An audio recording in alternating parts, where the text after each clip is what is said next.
Hello friends, Indus Valley Civilization হৈছে ancient Indian হিষ্ট্ৰীৰ এটা important chapter. আজি আমি ইণ্ডাছ ভেলী চিভিলাইজেশ্যন টপিকটো আপোনালোকৰ আগলৈ লৈ আহিছোঁ।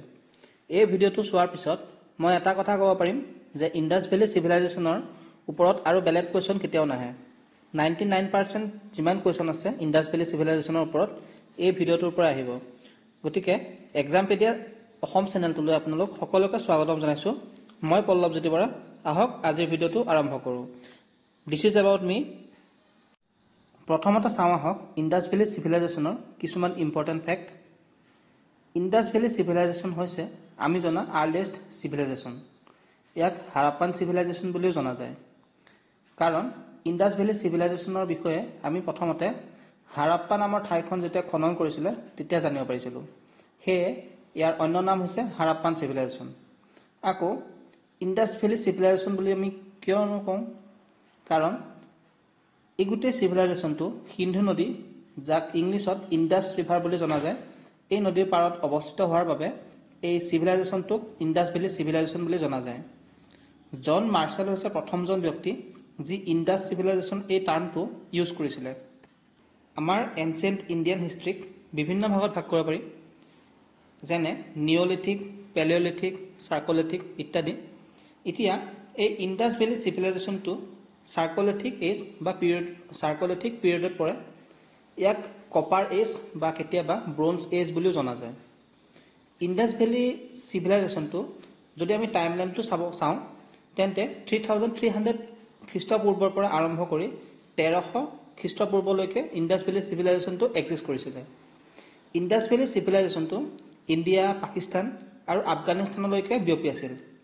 ইণ্ডাছ ভেলী চিভিলাইজেশ্যনৰ যদি আমি কেইটামান কেপিটেল চিটি বুলি কওঁ, সেই কেপিটেল চিটি হৈছে হাৰাপ্পা, মহেঞ্জোদাৰো, আৰু পৰ্ট চিটি বা বন্দৰগাহ যদি চাওঁ তেনেহ'লে লোথেল, চুক্তাগেণ্ডৰ, আলাদিনো, বালাকট ইত্যাদি এইবোৰ হৈছে বন্দৰগাহ।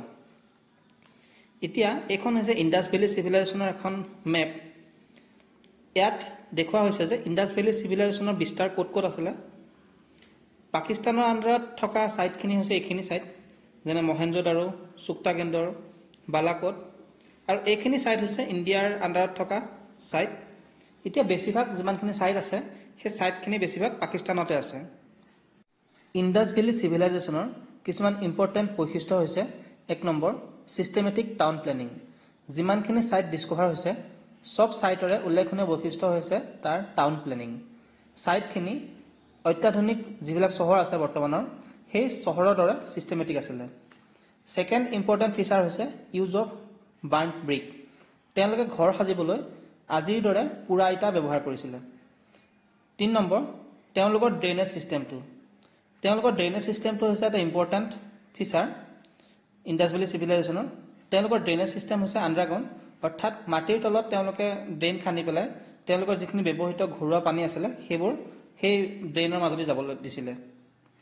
ইণ্ডাছ ভেলী চিভিলাইজেশ্যনৰ নিজা কিছুমান স্ক্ৰিপ্ট আছিলে, সেইবোৰ আছিলে পিক্টৰিয়েল ফৰ্মত থকা কিছুমান স্ক্ৰিপ্ট। কিন্তু দুৰ্ভাগ্যৰ বিষয়টো হ'ল যে আমি বৰ্তমানলৈকে সেই স্ক্ৰিপ্টবোৰ পঢ়িব পৰা নাই বা বুজিব পৰা নাই। সেইবোৰ যদি আমি ভৱিষ্যতে পঢ়িব পাৰোঁ তেনেহ'লে ইণ্ডাছ ভেলী চিভিলাইজেশ্যনৰ বিষয়ে আমি নজনা কথা বহুত কথা জানিব পাৰিম। আন এটা ইম্পৰ্টেণ্ট ফিচাৰ হৈছে ফৰ্টিফাইড চিটাডেল। এতিয়া চিটাডেল মানে কি?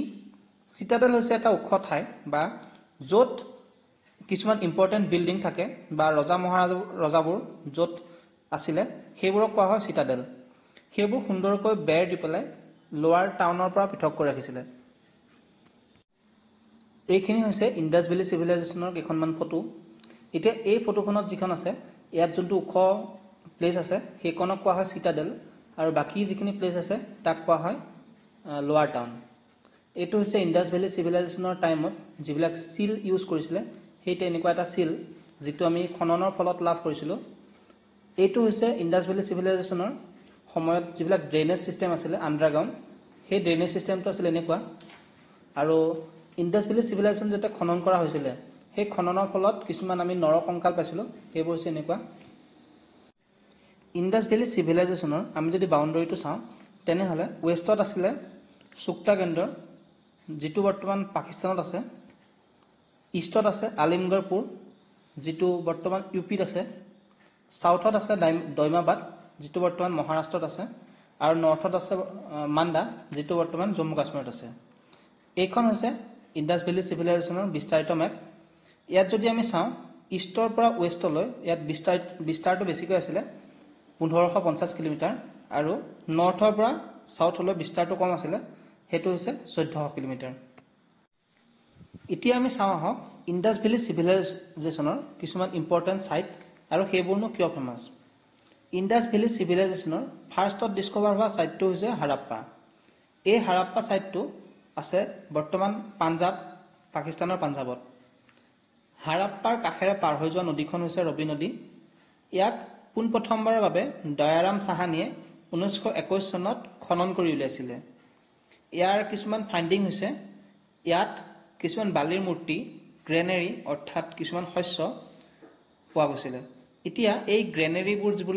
পাইছিল হেবোৰ ইন্দাছ ভেলী সিভিলাইজেশনৰ প্ৰত্যেকটো সাইটতে পোৱা গৈছিল গতিকে হেতু হৈছে এটা কমন ফিচাৰ আৰু ইয়াত পোৱা গৈছিল কিছুমান গৰু গাড়ীৰ অংশ ইন্দাছ ভেলী সিভিলাইজেশনৰ সেকেন্ডত ডিস্কভাৰ হোৱা সাইটটো হৈছে মহেঞ্জোদাৰো আৰ.ডি. বেনাৰ্জীয়ে পোনপ্ৰথমবাৰৰ বাবে এই সাইট ডিস্কভাৰ কৰিছিল এইখন হৈছে ইন্দাছ ভেলী সিভিলাইজেশনৰ আটাইতকৈ ডাঙৰ সাইট মহেঞ্জোদাৰো আছে পাকিস্তানৰ সিন্ধ প্ৰভিন্সত ইয়াৰ কিছুমান ফাইন্ডিং হৈছে গ্ৰেট বাথ যেটো তেওঁলোকে মাংগলিক কাম কৰাৰ আগতে গা ধুবলৈ ব্যৱহাৰ কৰিছিল বুলি ধাৰণা কৰা হয় নেক্সট পাইছিলে গ্ৰেনাৰী যেটো এটা কমন ফিচাৰ আছিল তাৰ পিছত পাইছিলে ব্ৰোঞ্জ ডেন্সিং গাৰ্ড পশুপতি শিল ষ্টেটু অফ বিয়াৰ্ড মেন এটুকুৰা কটন কাপোৰ এইবোৰ মহেঞ্জোদাৰো যেতিয়া খনন কৰিছিল সেই খননৰ ফলত লাভ কৰিছিল এইটো হৈছে গ্ৰেট বাথ এইটো হৈছে পশুপতি শিল এইটো হৈছে দাড়ি থকা মানুহৰ মূৰ্তি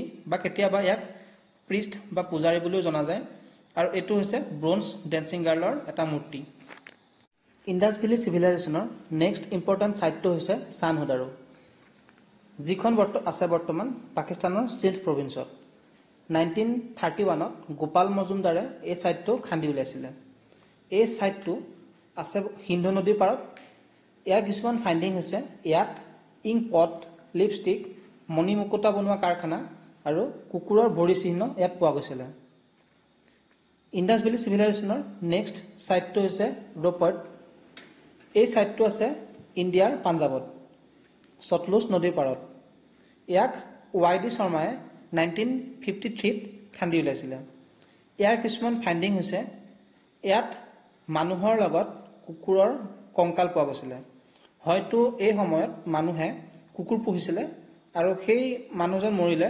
কুকুৰটোকো একেলগে কবৰ দিয়া হৈছিল লোথেল হৈছে ইন্দাছ ভেলী সিভিলাইজেশনৰ সময়ৰ এটা বন্দৰগাহ সেই সময়ত ইন্দাছ ভেলী সিভিলাইজেশনৰ মানুহে অন্য সিভিলাইজেশন বিশেষকৈ মেছোপটেমিয়াম সভ্যতাৰ লগত বেপাৰ বাণিজ্য কৰিবলৈ এই বন্দৰগাহটো ব্যৱহাৰ কৰিছিল ইয়াক খনন কৰিছিল আৰ ৰাৱে 1953ত এই সাইটটো আছে ইণ্ডিয়াৰ গুজৰাটত ইয়াৰ কিছুমান ফাইন্ডিং হৈছে ফাৰ্ষ্ট মেন-মেড পোৰ্ট অগ্নিবেদী পুৰুষ মহিলাৰ কংকাল একেলগে ইয়াত পোৱা গৈছিল এইটো হৈছে লোথেলত পোৱা মেন-মেড পোৰ্ট এইদৰে তেওঁলোকে পোৰ্টটো ইউজ কৰিছিল এতিয়া মানে যেতিয়া লগা হৈছিল পোৰ্টটোত পানী তেওঁলোকে পানী ভৰোৱা সুবিধা আছিল আৰু যেতিয়া নালাগে তেওঁলোকে পানী উলিয়াই দিয়াৰো ইয়াত সুবিধা আছিল নেক্সট সাইটটো হৈছে ৰাখিগড়ি যেটো বৰ্তমান ইণ্ডিয়াৰ হাৰিয়ানাত আছে ৰাখিগড়ি হৈছে ইণ্ডিয়াৰ যিবিলাক সাইট আছে সেই সাইটবোৰৰ ভিতৰত আটাইতকৈ ডাঙৰ সাইট ইয়াক খনন কৰিছিল ডক্টৰ অমৰেন্দ্ৰ নাথে 1997ত ইয়াৰ কিছুমান ফাইন্ডিং হৈছে ইয়াত টেৰাকটা হুইলছ টয় আৰু পটাৰী পোৱা গৈছিল এইবোৰ হৈছে ৰাখিগড়িত পোৱা কিছুমান টেৰাকটা টয় নেক্সট সাইটটো হৈছে কালিবাংগান এই সাইটটো আছে ইণ্ডিয়াৰ ৰাজস্থানত ঘগ্গৰ নদীৰ পাৰত ইয়াক খান্দি উলিয়াইছিল অমলানন্দ ঘোষে ইয়াৰ কিছুমান ফাইন্ডিং হৈছে বেংগল ফেক্টৰী অৰ্থাৎ খাৰু বনোৱা কিছুমান ফেক্টৰী উত্তৰ হাৰ্ডি অগ্নিবেদী আৰু হালবোৱা মাটিৰ কিছুমান অংশ ইয়াত পোৱা গৈছিল এতিয়া এই কালিবাংগান নামটো আমি এনেদৰেও মনত ৰাখিব পাৰোঁ বেংগন মানে হৈছে খাৰু আৰু কলা ৰঙৰ খাৰুবোৰ ইয়াত পোৱা গৈছিল সেইকাৰণে এই ছাইটটোৰ নাম হৈছে কালিবাংগান। নেক্সট ইম্পৰ্টেণ্ট ছাইটটো হৈছে ধোলাবিৰা, যিটো বৰ্তমান আছে গুজৰাটৰ ৰাণ অফ কাটছ ৰিজনত। লুনি নদীৰ পাৰত এই ধোলাবিৰাটো অৱস্থিত আছিলে। ইয়াক খান্দি উলিয়াইছিলে JP যোশীয়ে 1968ত। ইয়াৰ কিছুমান ফাইণ্ডিং হৈছে ৱাটাৰ হাৰ্নেছিং ছিষ্টেম, য'ত তেওঁলোকে বিভিন্ন পদ্ধতিৰে পানী ধৰি ৰখাৰ সুবিধা বনাইছিলে, আৰু পোৱা গৈছিলে ৱাটাৰ ৰিজাৰ্ভাৰ, য'ত তেওঁলোকে পানী ধৰি ৰাখিছিলে। নেক্সট ছাইটটো হৈছে বানাৱালী, যিটো আছে বৰ্তমান ইণ্ডিয়াৰ হাৰিয়ানাত ঘগ্গৰ নদীৰ পাৰত। ইয়াক খান্দি উলিয়াইছিলে RS বিষ্টে 1974ত। ইয়াৰ কিছুমান ফাইণ্ডিং হৈছে ইয়াত কিছুমান মণি মুকুতা আৰু বাৰ্লি পোৱা গৈছিলে। নেক্সট ছাইটটো হৈছে আলিমগড়পুৰ, যিটো বৰ্তমান আছে ইণ্ডিয়াৰ উত্তৰ প্ৰদেশত হিন্দন নদীৰ পাৰত। ইয়াক খান্দি উলিয়াইছিলে YD শৰ্মাই 1959ত। ইয়াৰ কিছুমান ফাইণ্ডিং হৈছে ইয়াত কাপোৰৰ কিছুমান অংশ পোৱা গৈছিলে। নেক্সট ছাইটটো হৈছে চুৰকটদা। এই ছাইটটো আছে ইণ্ডিয়াৰ গুজৰাটত। ইয়াক খান্দি উলিয়াইছিলে JP যোশীয়ে 1964ত। ইয়াৰ কিছুমান ফাইণ্ডিং হৈছে ইয়াত ঘোঁৰাৰ হাৰ্ডি পোৱা গৈছিলে, আৰু লগতে পাইছিলে কিছুমান মণি মুকুতা। নেক্সট ছাইটটো হৈছে সুক্তগেন্দৰ, যিটো আছে বৰ্তমান পাকিস্তানৰ বালুচিস্তানত। এই ছাইটটো আছে ডাষ্ট নদীৰ পাৰত। ইয়াক খান্দি উলিয়াইছিলে RL ষ্টেইনে 1929ত। এই ছাইটটো হৈছে এটা ব্যৱসায় বাণিজ্য কৰাৰ এটা কেন্দ্ৰ। তেওঁলোকে বেবিলিন বা সেই সময়ৰ বেলেগ সভ্যতাৰ লগত ব্যৱসায় বাণিজ্য কৰিবলৈ এই ঠাইখন ব্যৱহাৰ কৰিছিলে। বন্ধু বান্ধৱীসকল, এতিয়ালৈকে আমি যিখিনি ছাইট আলোচনা কৰিলোঁ সেইখিনি আছিলে ইম্পৰ্টেণ্ট ছাইট। ছাইট বুলি ক'বলৈ গ'লেতো বহুত ছাইট আছে, কিন্তু আমাক চব ছাইট নালাগে। যিখিনিৰ পৰা কুৱেশ্যন আহে সেইখিনি আমি আলোচনা কৰিলোঁ। এতিয়া চাওঁ আহক কিছুমান ইম্পৰ্টেণ্ট পইণ্ট। ফাৰ্ষ্ট ইম্পৰ্টেণ্ট পইণ্টটো হৈছে মষ্ট পপুলাৰ ছাইট বুলি যদি সোধে তেতিয়া আমি ক'ব লাগিব মহেঞ্জোদাৰো। মষ্ট পপুলেটেড ছাইট, য'ত বেছিকৈ পপুলেশ্যন আছিলে, সেই ছাইটটো হৈছে দৈমাবাদ। লাৰ্জেষ্ট চিটি বুলি যদি সোধে তেতিয়া আমি ক'ব লাগিব মহেঞ্জোদাৰো। লাৰ্জেষ্ট ছাইট বুলি যদি সোধে তেতিয়া আমি ক'ব লাগিব ৰাখিগড়ি। নেক্সট পইণ্টটো হৈছে যে ইণ্ডাছ ভেলী চিভিলাইজেশ্যনৰ মানুহে আইৰণ ব্যৱহাৰ কৰা নাছিলে বা লো ব্যৱহাৰ কৰা নাছিলে। সেইটো আহি থকা দেখা পোৱা যায় কুৱেশ্যনত, যে ইণ্ডাছ ভেলী চিভিলাইজেশ্যনৰ মানুহে কি ব্যৱহাৰ কৰিব জনা নাছিলে। সেইটো হৈছে আইৰণ তেওঁলোকে ব্যৱহাৰ কৰিব জনা নাছিলে। তেওঁলোকে কি কি ব্যৱহাৰ কৰিছিলে? গ'ল্ড, চিলভাৰ, কপাৰ, ব্ৰঞ্জ এইবোৰ ব্যৱহাৰ কৰিছিলে। সেইকাৰণে কেতিয়াবা ব্ৰঞ্জ এজ বুলি ক'লে আমি ইণ্ডাছ ভেলী চিভিলাইজেশ্যনৰ কথাই বুজোঁ, কপাৰ এজ বুলি ক'লেও ইণ্ডাছ ভেলী চিভিলাইজেশ্যনৰ কথাই জানো। এতিয়া আৰু এটা পইণ্ট হৈছে যে তেওঁলোকে লায়ন বা সিংহৰ অৱস্থিতি তেওঁলোকে জনা নাছিলে বা সিংহ তেওঁলোকে চিনি পোৱা নাছিলে। বন্ধু বান্ধৱীসকল, আজিলৈ ইণ্ডাছ ভেলী চিভিলাইজেশ্যনৰ ওপৰত আহিব পৰা কুৱেশ্যনবোৰ আমি নেক্সট ভিডিঅ'ত লৈ আহিম।